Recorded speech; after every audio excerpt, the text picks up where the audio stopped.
The Bison and the Butterfly by Alice Heming and Nancy Leschnikoff.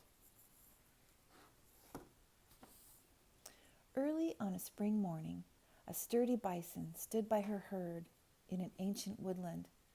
She tore a strip of bark from a nearby sweet chestnut tree.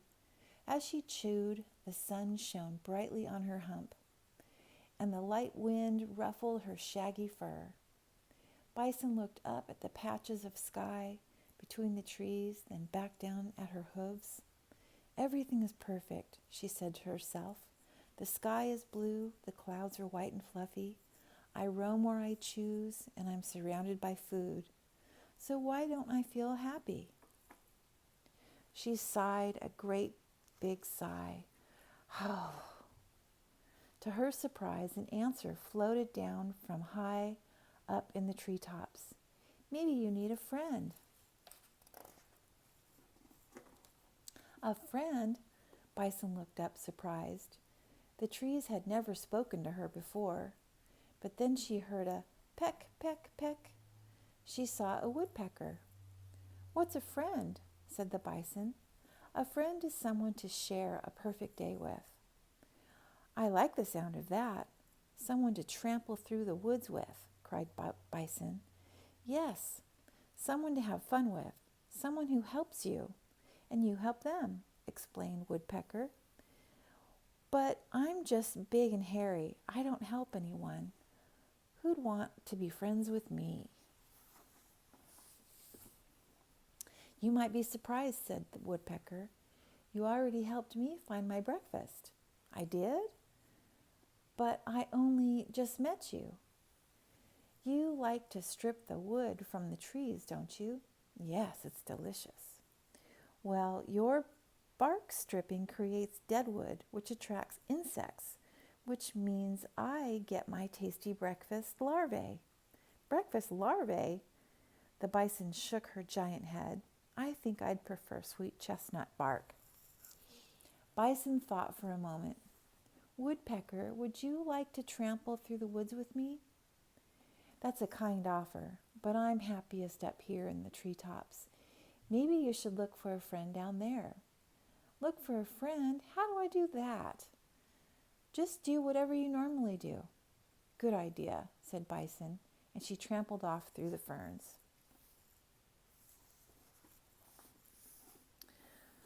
"Do whatever I normally do," said Bison to herself. Splat!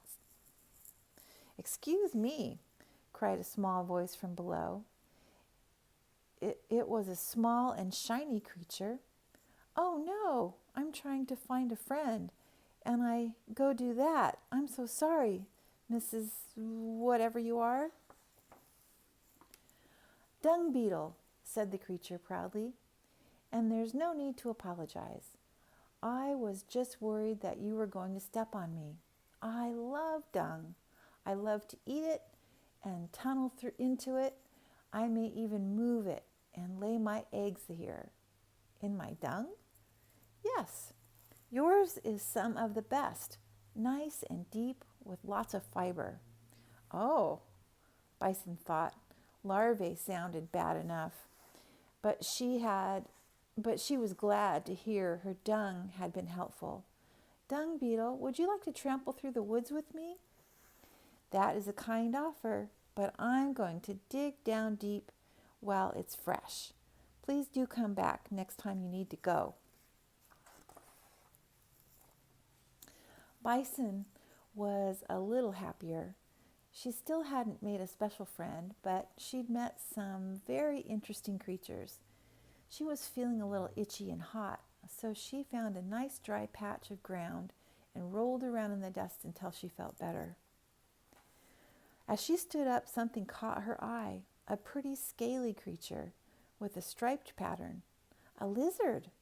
It wasn't moving at all, so she put her nose right up to it and sniffed. Arg! The lizard shot off into a pile of leaves. "I'm so sorry. I didn't know you were there. I'll leave right away," said Bison, clomping off. Lizard peeped out of his hiding place. "No, please don't go. You startled me, that's all. I like your dust baths. They help clear nice big patches of bare earth, which are perfect for sunbathing. Bison was surprised to hear how helpful her dust baths had been. Would you like to trample through the woods with me? She asked. Oh no, too many predators out there, but please come back and say hello any time you'd like to roll in the dust. I will, called Bison, and she kept on roaming. She admired her reflection in the pond. She might be big and hairy, but she seemed to be more helpful than she realized. She trampled off again. She was just about to strip some bark from the tree when she heard a sound. It seemed to be coming from behind the wide tree trunk. She heard another sniff and a sob. Bison stopped and listened for a moment. It sounded like someone was crying. Is everything all right? She called around the tree. A high-pitched voice squealed, Go away!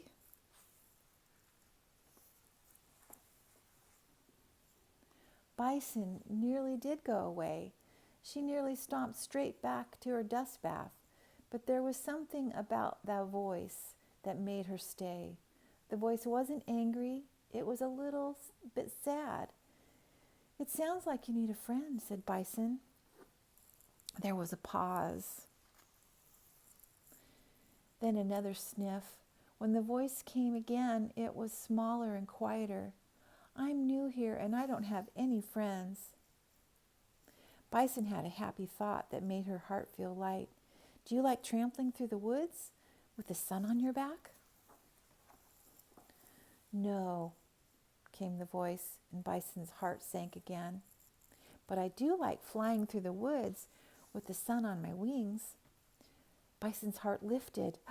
If you like, I could show you around and you could fly and I'll trample. Off they went. They set off.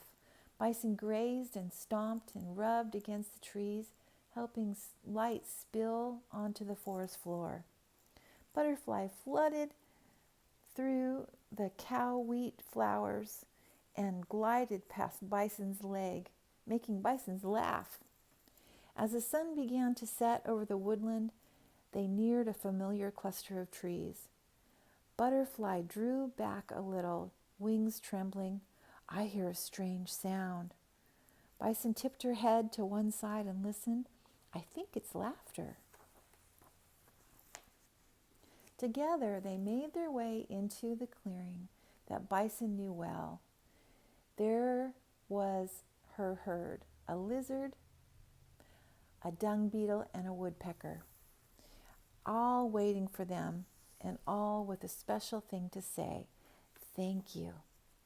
Bison smiled and Butterfly danced around her horns. How had they ever thought it would be difficult to find new friends? And here's a story about the real bison and butterfly. There are two different types of bison: American bison, which live in North America, European bison, which live in Europe. American bison are sometimes called buffalo. Both types of bison are large animals with shaggy fur and horns, but there are some differences. American bisons are stockier, with shorter legs and heavier bodies. They mostly live in grasslands, particularly the Great Plains. European bison, on the other hand, are slimmer and mostly live in the woodlands. Both types of bison used to be very common in the past, but they were almost driven to extinction by hunting and loss of their natural habitats.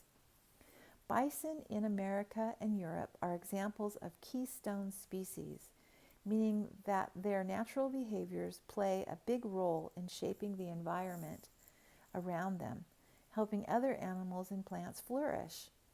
They help keep nature in balance and are seen as the glue that holds the habitat together. When their numbers were reduced, other wildlife also suffered. There are many ways in which bison help other creatures. Just like in this story, real bison love to roll around and take dust baths on the ground, creating a special microhabitats where particular plants and insects and reptiles can live. Bison are so large they can even have an effect on trees and woody shrubs by eating their bark and rubbing against them. This creates the kind of habitat that some butterfly species need in order to flourish, just like in the story. And this talks about bringing the bison back, which is a great thing to learn about. There's lots of good news out there. All right, have a good day. The end.